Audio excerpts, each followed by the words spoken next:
رسول اللہ صلی اللہ علیہ وسلم نے فرمایا، موسیٰ علیہ السلام بنی اسرائیل میں کھڑے ہو کر خطبہ دینے لگے۔ آپ سے پوچھا گیا، سب سے بڑا عالم کون ہے؟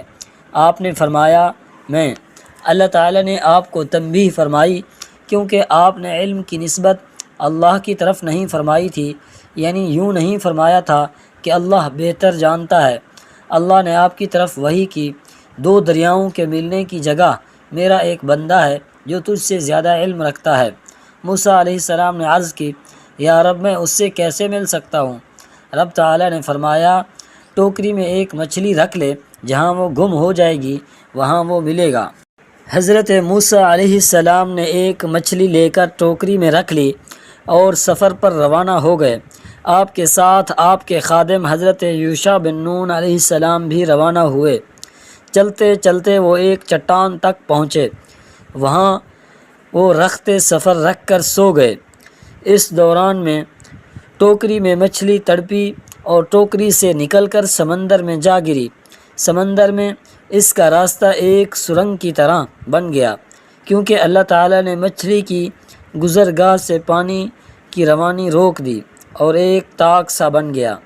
جب حضرت موسیٰ علیہ السلام بیدار ہوئے تو یوشع بن نون انہیں مچھلی کے بارے میں بتانا بھول گئے۔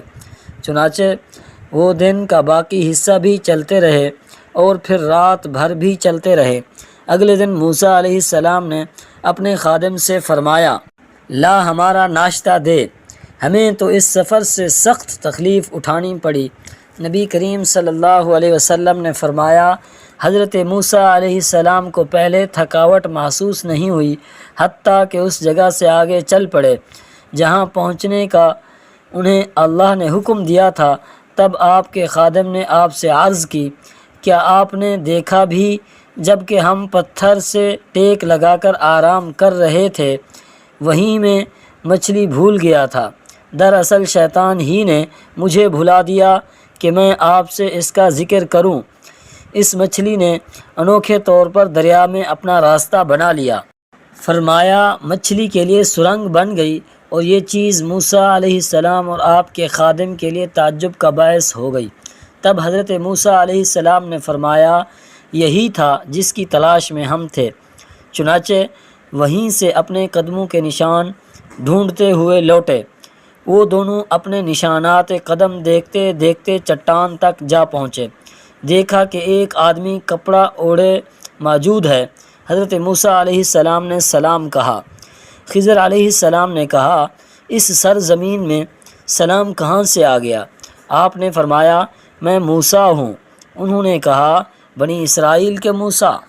آپ نے فرمایا، جی ہاں، میں آپ کی خدمت میں اس لیے حاضر ہوا ہوں کہ آپ کو جو علم عطا ہوا ہے مجھے سکھا دیں۔ انہوں نے کہا، آپ میرے ساتھ ہرگز صبر نہیں کر سکتے۔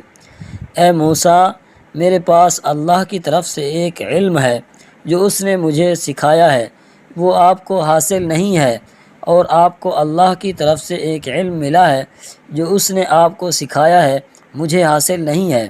حضرت موسیٰ علیہ السلام نے فرمایا، انشاءاللہ آپ مجھے صبر کرنے والا پائیں گے، اور میں کسی بات میں آپ کی نافرمانی نہ کروں گا۔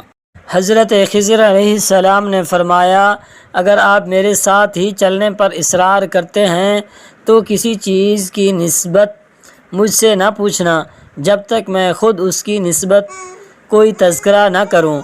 پھر وہ دونوں چلے۔ ساحل پر پیدل چل رہے تھے کہ ان کے پاس سے ایک کشتی گزری۔ انہوں نے کشتی والوں سے بات کی کہ وہ انہیں سوار کر لیں۔ انہوں نے حضرت خضر علیہ السلام کو پہچان کر بغیر کرائے کے سوار کر لیا۔ جب وہ کشتی میں سوار تھے، آپ علیہ السلام نے اچانک دیکھا کہ خضر علیہ السلام نے بسولے کے ساتھ کشتی کا ایک تختہ اکھاڑ دیا ہے۔ موسیٰ علیہ السلام نے کہا، ان لوگوں نے ہمیں بغیر کرائے کے سوار کیا، آپ نے ان کی کشتی توڑ دی کہ کشتی والوں کو ڈبو دیں، یہ تو آپ نے بڑی خطرناک بات کر دی۔ حضرت خضر علیہ السلام نے جواب دیا، میں نے تو پہلے ہی تجھ سے کہہ دیا تھا کہ تو میرے ساتھ ہرگز صبر نہیں کر سکے گا۔ حضرت موسیٰ علیہ السلام نے جواب دیا، میری بھول پر مجھے نہ پکڑیے اور مجھے میرے معاملے میں تنگی میں نہ ڈالیے۔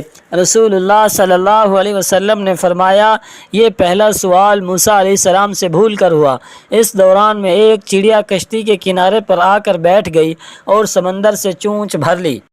حضرت خضر علیہ السلام نے فرمایا، میرا اور تیرا علم اللہ کے علم کے مقابلے میں ایسا ہی معمولی اور قلیل ہے جیسے سمندر کے مقابلے میں چڑیا کی چونچ میں جانے والا پانی۔ پھر دریائی سفر مکمل ہونے پر وہ کشتی سے نکلے۔ جب وہ کنارے پر چلے جا رہے تھے، اچانک خضر علیہ السلام کو ایک لڑکا نظر آیا جو لڑکوں کے ساتھ کھیل رہا تھا۔ خضر علیہ السلام نے اس کا سر پکڑا اور ہاتھ کے ساتھ اس کا سر جسم سے جدا کر دیا، اس طرح اسے قتل کر دیا۔ موسیٰ علیہ السلام نے کہا، کیا آپ نے ایک بے گناہ شخص کو ناحق بغیر قصاص کے مار ڈالا؟ بے شک آپ نے تو بڑی ناپسندیدہ حرکت کی۔ وہ کہنے لگے، کیا میں نے تم سے نہیں کہا تھا کہ تم میرے ہمراہ رہ کر ہرگز صبر نہیں کر سکتے؟ یہ واقعہ پہلے سے زیادہ سخت تھا۔ موسیٰ علیہ السلام نے جواب دیا، اگر اس کے بعد میں آپ سے کسی چیز کے بارے میں سوال کروں تو بے شک آپ مجھے اپنے ساتھ نہ رکھنا، یقیناً آپ میری طرف سے حد عذر کو پہنچ چکے۔ پھر دونوں چلے ایک گاؤں والوں کے پاس آ کر ان سے کھانا طلب کیا۔ انہوں نے ان کی مہمانداری سے صاف انکار کر دیا۔ دونوں نے وہاں ایک دیوار پائی جو گرا چاہتی تھی، یعنی جھکی ہوئی تھی۔ حضرت خضر علیہ السلام نے اسے اپنے ہاتھ سے ٹھیک اور درست کر دیا۔ موسیٰ علیہ السلام نے کہا، ہم نے ان لوگوں سے کھانا مانگا تھا، انہوں نے ہمیں کھانا نہیں دیا، اگر آپ چاہتے تو اس پر اجرت لے لیتے۔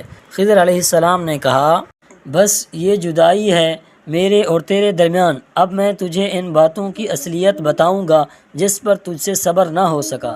اس کے بعد پورا واقعہ بیان فرمایا جو سورہ کہف کی آیت 82 تک ذکر ہوا ہے۔ خضر علیہ السلام نے فرمایا، جو کشتی کا پھٹا کھینچا تھا وہ اس لیے کہ آگے ظالم بادشاہ تھا جو کشتی چھین لیتا تھا، جو بھی صاف کشتی ہوتی اس کو چھین لیتا، اس لیے اس کشتی کو بج لگا دیا۔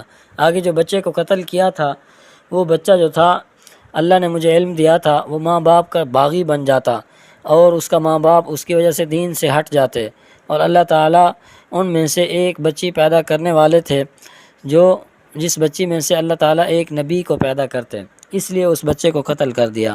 وہ جو دیوار گرائی تھی، اس دیوار کے نیچے یتیم بچوں کا مال تھا جو ان کے آباء و اجداد نے اس کے نیچے دبا کے رکھا تھا۔